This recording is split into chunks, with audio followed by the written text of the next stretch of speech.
Hi friends, केम छे बधाने? मजामां ने? आजे मैं आगळना विडियोमां तमने नीडल विषे माहिती आपी, अलग अलग नीडलनो यूज कई रीते थाय छे।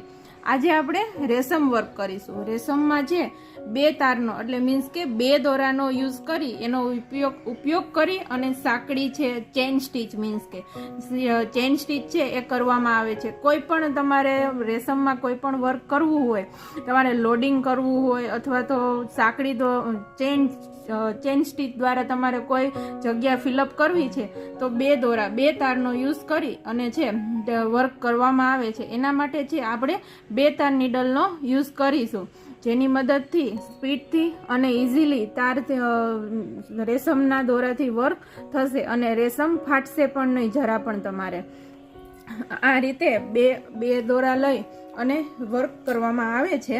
મેં અહીંયા આ રીતના અલગ અલગ બંને દોરા ભેગા કરી અને ગાંઠ મારી લીધી છે અને આજે હું તમને એ પણ શીખવાડીશ કે આરી વર્કમાં નીચે ગાંઠ માર્યા વગર તમે વર્ક કઈ રીતે કરી શકો છો। તો ચાલો જોઈએ। આ છે આ રીતના અહીંયા આપણે છે થોડું આગળથી છે નીડલ અંદર નાખીશું અને રેશમ બહાર નીકાળી અને ઉલટી સાઈડ ઊંધી સાઈડમાં છે બે ચેઇન સ્ટીચ બે ટાંકા છે એ કાઢીશું આપણે પહેલાં અને પાછા રિટર્ન આ બાજુ આવીશું। એટલે એ છે લોક થઈ ગયો તમારો દોરો છે એ કોઈ દિવસ તમારે કોઈ દિવસ વર્ક કરતા હો તો લોક કર્યા વગર વર્ક કરો છો તો નીકળી જાય છે, એ પ્રોબ્લેમ ઘણાને થતો હશે। તો આ રીતે વર્ક કરવાથી તમારે છે એ કોઈ પ્રોબ્લેમ નહીં થાય। હવે આપણે આ બાજુ જે બાજુ વર્ક કરવાનું છે એ બાજુ આપણે ચેન સ્ટીચ કરીશું। આ રીતના છે નીડલ અંદર નાખવાની, પછી આ નીડલ અંદર નાખી તેમાં દોરો ફસાવ્યો અને ઉપર ખેંચી લેફ્ટ અને રાઈટ મૂવમેન્ટ કરવાની, જેનાથી ચેન સ્ટીચ તમારું ઇઝીલી થશે અને બંને તાર સાથે જ આવે છે, એક તાર નથી આવતો, જુઓ બંને તાર સાથે જ આવે છે અને બહુ સ્પીડમાં વર્ક થશે। આ નીડલથી વર્ક કરશો તો તમારે ઘણું સ્પીડથી તાર છે રેશમનો જે દોરો છે એ પણ ફાટતો નથી અને વર્ક કરવાની તમને ખૂબ જ મજા આવે છે।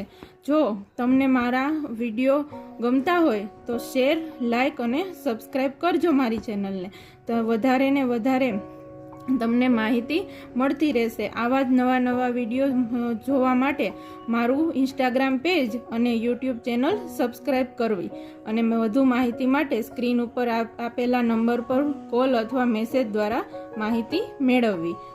આ રીતના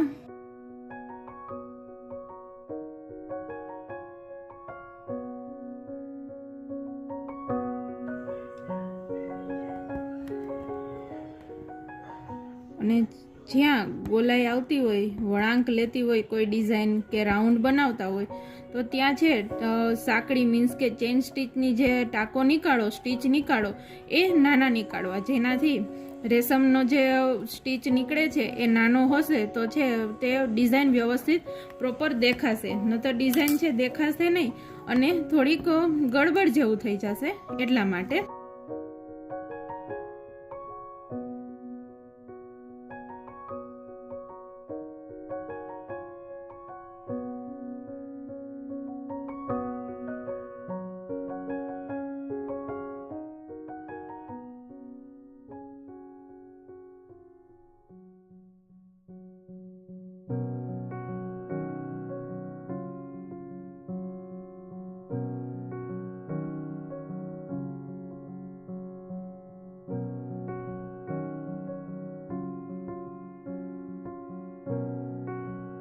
હવે આ અહીંયા પૂરું થઈ ગયું છે। હવે અહીંયા નીચે ગાંઠ મારવા માટે આપણે ઘણા લોકો છે નીચેથી ગાંઠ મારે કે અથવા એવું કોઈ ઘણાને આવડતું બી નથી કે ગાંઠ કેવી રીતના એન્ડ નોટ મીન્સ કે એન્ડ નોટ કેવી રીતના કરવો।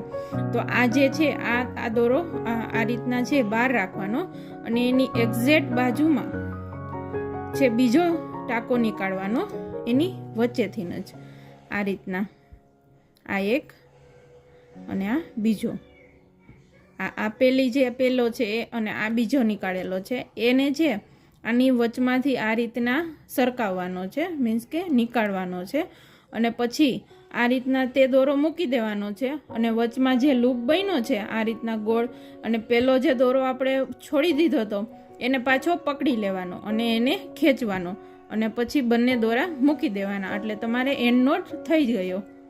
જોઈ લો, મારે એન્ડ નોટ થઈ ગયો છે.